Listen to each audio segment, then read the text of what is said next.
Joining me on the program now, geopolitical expert from the University of Otago, Geoffrey Miller. Geoffrey, kia ora, thanks for your time today. Good morning, Andrew. I mean, this is perhaps not unexpected, but still bad news. The ceasefire is off the table.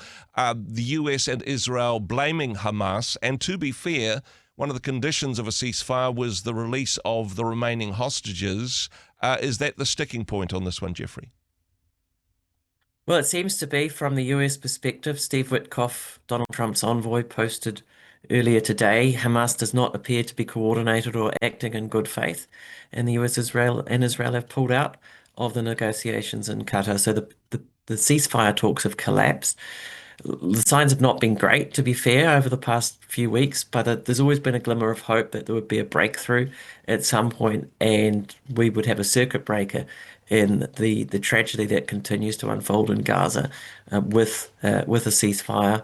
But that hope is gone now for the time being. Certainly, that all the pressure has cannot have talks if the parties are not there. Exactly. Certainly, all the pressure has been on this week. Many countries around the world, including New Zealand, a joint statement calling for a ceasefire. New Zealand's involvement in this, statements made by our foreign minister and some debates in Parliament. Does that make a difference? Does New Zealand actually have an influence here, Geoffrey? Look, words do matter in diplomacy, and they absolutely have their place. And New Zealand has issued many statements now since October the 7th, 2023.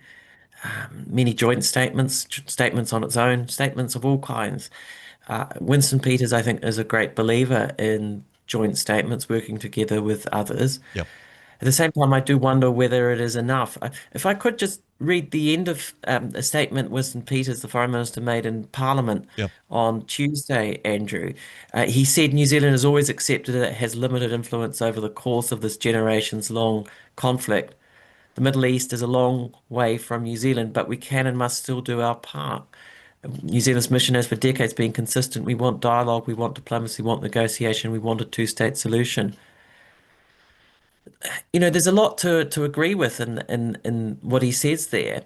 But I think where I perhaps part company with Mr. Peters is just on the way you do this. You know, signing up to another joint statement, he signed this statement along with 27 other foreign ministers, mainly European countries. I think Japan was on the list, Australia, so forth.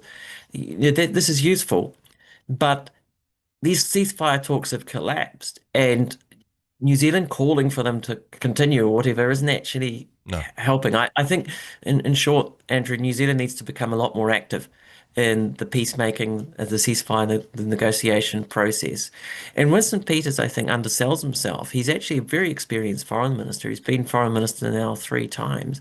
New Zealand actually has some credibility in the Middle East with both sides. I think if Winston Peters did choose to get on a plane, go and start tackling the hard work of peacemaking, working in concert with others like Qatar, like the UAE, New Zealand's friends in the Gulf. Yep. I mean, look, Winston Peters likes to talk about New Zealand's good relationship with the United States.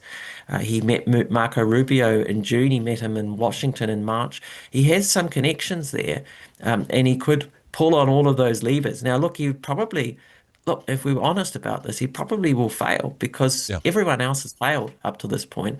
But I don't think that should stop you from trying.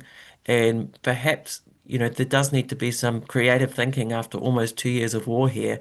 Perhaps Winston Peters could make a difference if he became more active, if New Zealand decided to become a little more active. And I think the statements just don't cut it anymore.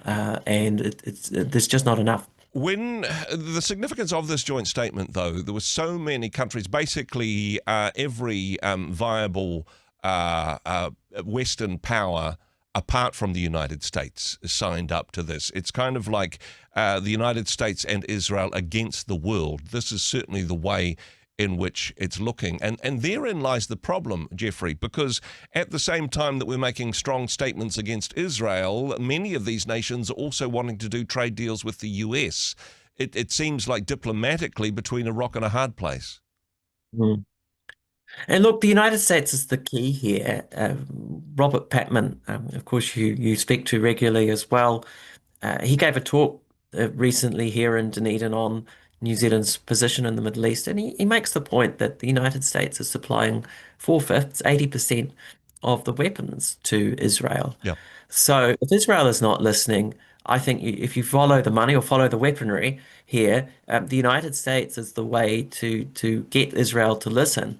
And if countries like New Zealand went to the United States and just said, this is completely intolerable, we are no longer going to work with you diplomatically on other matters because we are so upset and outraged about what's happening in Gaza, maybe that would also help to get the message through. I E- mean, e- you're dealing with the Donald Trump administration, which exactly. is notoriously unpredictable, Yeah. and no one wants to put their head above the parapet because Yeah. they don't want to get hit with a 5,000% tariff or whatever. Yeah.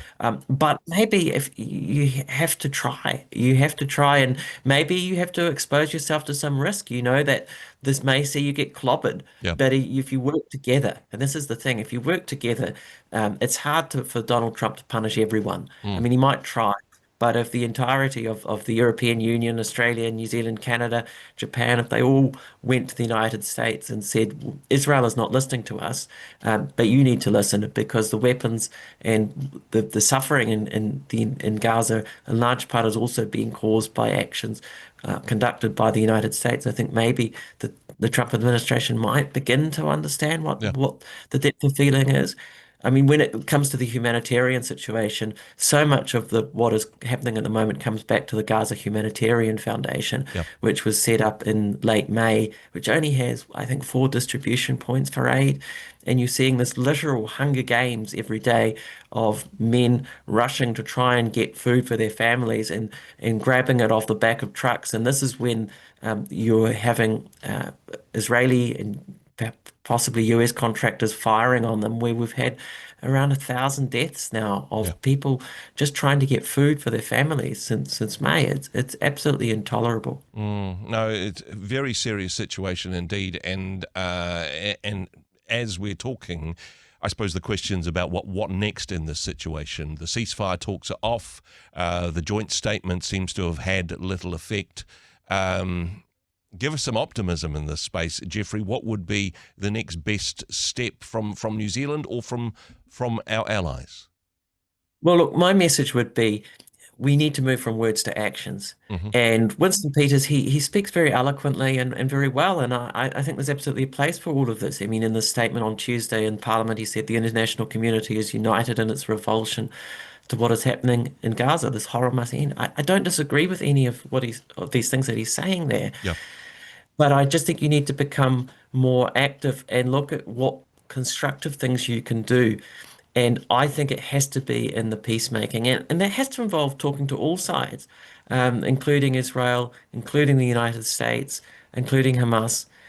So, I mean, some of the things I'm suggesting perhaps all a bit contradictory because going to the United States and saying we're going to boycott you, conduct a diplomatic boycott on the United States wouldn't really be gelling with that. So, there are different options and different views, but I think probably the best option of all would be to work constructively in these peace talks because the ceasefire talks, that's the only way to really lead to a sustainable breakthrough. The long term is that we need that two-state solution.